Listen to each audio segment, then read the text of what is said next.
When you think of child abuse, oftentimes you think of a child that has been beaten, hurt.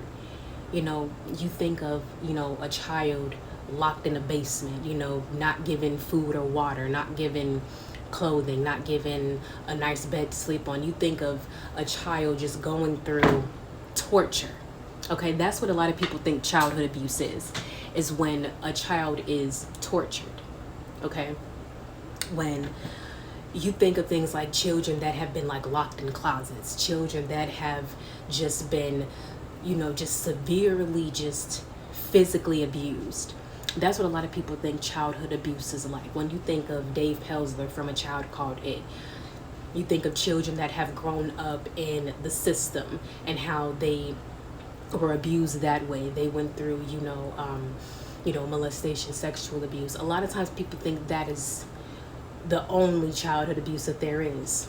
Those are more severe forms of it.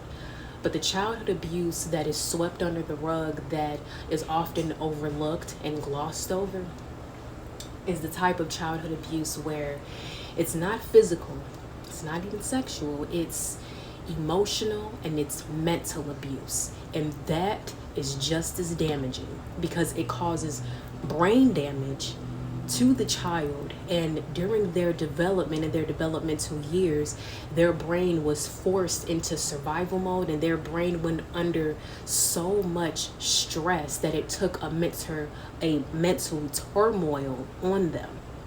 A lot of times when you see, adults, and you see that they look very malnourished, like they may be very, very underweight, or maybe they may struggle with being severely overweight or obese, and you wonder what has happened. It's because of the chronic stress that they are constantly in. When they did not have that strong development, that is the outcome. A lot of childhood abuse came from parents that were their children's first bullies. These are the parents that just verbally and emotionally abused their children, just said horrible things to their children that a parent is not supposed to even say to their child. It's as if these parents forget that that is their own offspring. They forget that they created this child, brought this child into this world, and that's how they speak to them, that's how they treat them. When parents are supposed to love their children unconditionally, protect them from hurt, harm, and danger, but the hurt, harm, and danger is existing in the home. This world is bad enough. And their home was supposed to be a safe space, but it wasn't. It was a war zone. It felt like an enslavement. It felt like a prison.